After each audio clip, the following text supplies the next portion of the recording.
በሰርግ ቤት ተገኝተሻል ድንግል ከልጅሽ ጋራ ተገኝተሃል ጌታ ከእናትህ ጋራ። እሺ በስመ አብ ወወልድ ወመንፈስ ቅዱስ አህዱ አምላክ አሜን። የተወደዳችሁና የተከበራችሁ የእግዚአብሔር ቤተሰቦች እንደምን አላችሁ? እንደምን አረፈዳችሁ? አሜን። እግዚአብሔር አምላካችን ለዘላለሙ የተመሰገነ ይሆንልን። ትላንትና በኢትዮጵያ ኦርቶዶክስ ተዋሕዶ ቤተክርስቲያን ስርዓተ ጋብቻ በመንፈሳዊ ከተጋቡ በኋላ በተክሊል ወይም ደግሞ በስርዓተ ቤተክርስቲያን በቁርባን ከተጋቡ በኋላ በበነጋታው ደግሞ ዓለማዊ የሚያደርጉ አለ። ዛሬ ስጋውን ደሙን ተቀብለው ዛሬ ዘምረው ዛሬ እግዚአብሔርን አመስግነው በመነጋታው ደግሞ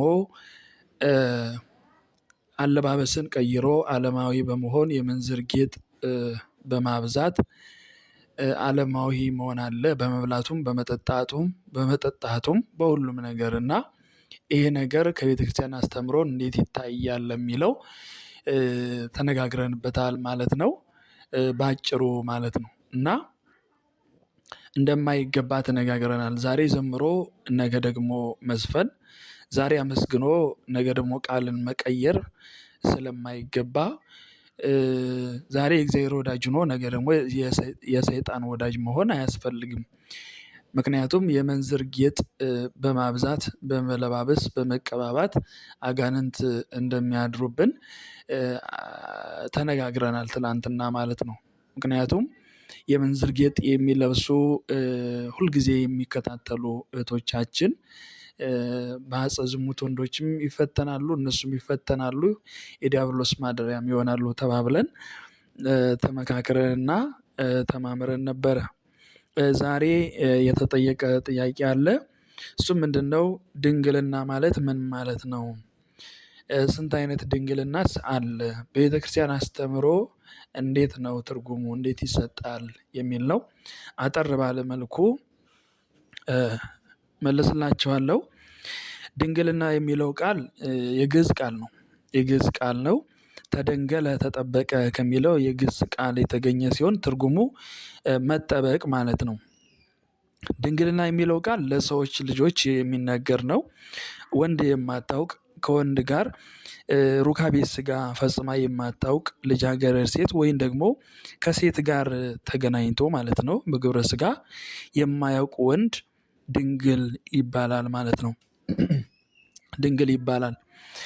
ድንግልና ክብረ ስጋን ማየተመ ስጋን ማየተመ ሕሊናን ጠብቆ ከዓለም ርቆ ለመኖር መወሰን፣ መለየት፣ መጠበቅ፣ መጠንቀቅ ነው ብሎ አባቶቻችን ያስተምሮናልና ትርጉሙ ይሄ ነው።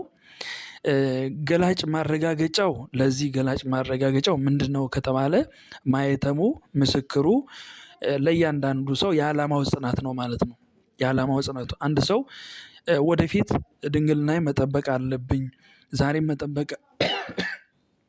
ድንግልናዬን መጠበቅ አለብኝ ብሎ የሚያስብ ሰው ዓላማ ስላለው ለዓላማው ስለሆነ የሚኖረው ለህልሙ ስለሆነ የሚኖረው ድንግልናውን ጠብቆ ይኖራል። ስለዚህ የዓላማ ጽናት ነው ማለት ነው።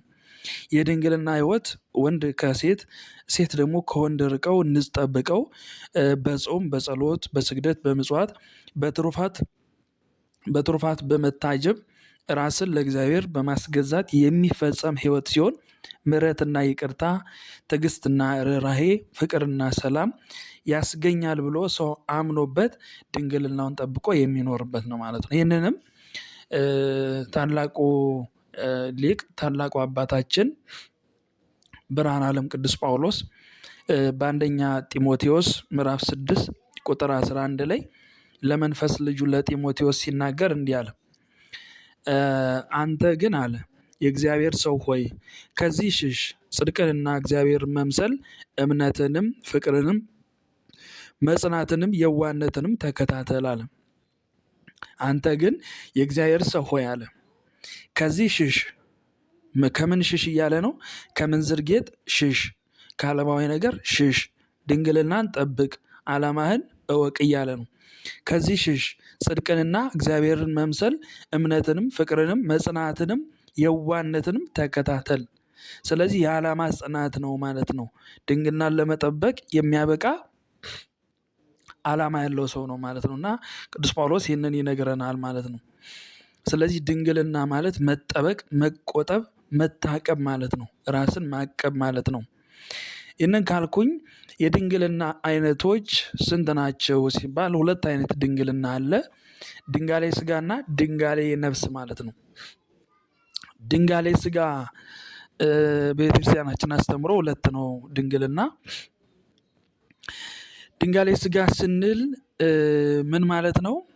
ከወንድ ወይም ከሴት ጋር የግብረ ስጋ ግንኙነት ያላደረገ ሰው ማለት ነው። በስጋ ሰው ድንግል የሚባለው ሴት ከወንድ ጋር፣ ወንድ ከሴት ጋር በግብረ ስጋ ግንኙነት የማይተዋወቁ ከሆነ እንደተፈጠሩ ማለት እንደተወለዱ ማለት ነው። ከወንድ ጋር ምንም አይነት ግንኙነት የሌለው ሰው ድንግል ይባላል። ይሄ የስጋ ድንግልና ነው ማለት ነው። ድንጋሌ ስጋ ይባላል።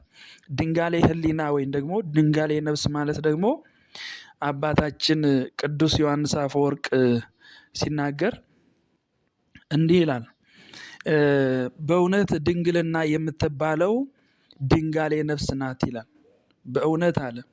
በእውነት ድንግልና የምትባለው ድንጋሌ ነፍስ ናት። ለምን አለ? ይኸውም ያለበት ዋናው ምክንያት አለው። ድንጋሌ ስጋ የሚታይና አንዴ ከጠፋ የማይመለስ ሲሆን ድንጋሌ ሕሊና ወይም ደግሞ ድንጋሌ ነፍስ ግን ረቂቅና አንዴ ቢጠፋ እንኳ በንስሐ የሚመለስ ነው ማለት ነው። በንስሐ ምን የሚባል ነው? የሚመለስ ነው ማለት ነው። ለዚህም ነው ንስሐ ዘማውን ጻድቅ አጥማን ነው ዘማውን ድንግል ኃጥኡን ደግሞ ጻድቅ ታደርጋለች ይላል። ምን? ንስሐ ማለት ነው። ስለዚህ የነፍስ ድንግልና ይመለሳል ማለት ነው። በነገራችን ላይ ይህንን ይዘው ተክሊል የሚፈጽሙ ሰዎች አሉ። ንስሐ ከገባሁኝ ንስሐ ዘማውን ድንግል ኃጥኡን ጻድቅ የሚያደርግ ከሆነ በተክሊል መፈጸም አለብኝ ብለው የሚያስቡ ሰዎች አሉ። ይህ ትክክል አይደለም። ሰው የስጋ ድንግልና ከሌለው ተክሊል ሊፈጸምለት አይገባም ማለት ነው። ምን ማለት ነው ይሄ ከተባለ አንድ ሰው ዘማውን ድንግል ያደርጋል ማለት ሰው መጀመሪያ ይበድላል፣ ይወድቃል በኃጢአት፣ የስጋ ድንግልናውን ያጣል። የስጋ ድንግልናውን ሲያጣ ወደ ንስሐ አባቱ ቀርቦ ንስሐ ይገባል። ከዛም በኋላ ከእግዚአብሔር ጋር ይታረቃል፣ የሚሰጠውን ቀኖና ይወጣል። ከዛን እግዚአብሔር ይፍታ ይባላል። ያ የበደለው እንዳልበደለ ይሆናል ማለት ነው። ያ ማለት የስጋ ድንግልናው ተመለሰለት ማለት ግን አይደለም። የስጋ ድንግልና አይመለስም። የሚመለሰው ድንጋሌ ሕሊና ወይም ድንጋሌ ነፍስ ነው ማለት ነው እና ዘማውን ድንግል ያደርጋል ብሎ ተክሊል መፈጸም ኃጢአት ነው፣ ነውር ነው። የቤተክርስቲያናችን ማስተምሮ አይደለም እና ይህንን ማወቅ ይገባል። ስለዚህ ድንጋሌ ነፍስ የሌለው ሰው የእግዚአብሔርን መንግስት መውረስ አይችልም። ድንጋሌ ስጋ የሌለው ግን የእግዚአብሔር መንግስት መውረስ ይችላል። ለምን? ድንጋሌ ስጋ ቢያጣ ድንጋሌ ነፍሱን በንስሐ ስለሚያገኝ ማለት ነው። ድንጋሌ ነፍስን በምን ያገኛል? በንስሐ ያጠፋውን ጥፋት፣ የበደለውን በደል፣ የሰራውን ኃጢአት ለንስሐ አባቱ ይናገራል። ድንጋሌ ነፍሱን ያገኛል፣ ከእግዚአብሔር ጋር ይታረቃል። እዛን እግዚአብሔር መንግስት ይወርሳል። ግን ድንጋሌ ስጋውንም እንዳጣ ድንጋሌ ነፍሱንም እንዳጣ ንስሐ ሳይገባ ቢሞት ግን እግዚአብሔር መንግስት መውረስ አይችልም ማለት ነው። ይህም ማለት የነፍስን ድንግልና የሚያጠፋው ኃጢአት ብቻ በመሆኑ ኃጢአትን በንስሐ ያላራቀ ሰው ንስሐ ያልገባ ሰው ወደ መንግስተ ሰማያት መግባት አይችልም ማለት ነው። ድንግል በክሌ የተባለች እመቤታችን ናት። ድንግል በክሌ ትባላለች እመቤታችን ቤዛዊተ ዓለም ድንግል ማርያም። በሕሊናዋም ድንግል ናት፣ በስጋዋም ድንግል ናት። በሀሳቧ ድንግል ናት፣ በሁሉም ነገር ድንግል ናት እመቤታችን ቅድስት ድንግል ማርያም። ክርስቶስን ከመውለዷ በፊት ድንግል ናት፣ በወለደች ጊዜ ድንግል ናት፣ ከወለደችም በኋላ ድንግል ናት። እመቤታችን ዘላለማዊ ድንግልና ነው። ማኅተመ ድንግልናዋ አልተፈታም። ክርስቶስን ወልዳለች፣ ግን ማኅተመ ድንግልናዋ ዘላለማዊ ነው ማለት ነው። ስለዚህ ድንግልና ሲባል ሰው የዓላማ ጽናት ሊኖረው ይገባል ማለት ነው። ስለዚህ ድንግልና ስንመለከት የስጋ ድንግልና አለ፣ የነፍስ ድንግልና አለ ማለት ነው። እና ስለ ድንግልና ይህንን ይመስላል። ሌላም ብዙ ማብራሪያዎች ይኖራሉ። እንግዲህ ሌሎች ጥያቄዎች ሲኖሯችሁ ደግሞ በሚቀጥለው እንማማራለን ማለት ነው። ያስተማረን የመከረን አምላካችን ልዑል እግዚአብሔር ስሙ ለዘላለም የተመሰገነ ይሆንልን። ወስብሐት ለእግዚአብሔር። ይቆየን። እድምተኞች ሞልተው የተጋበዙበት ሲበሉ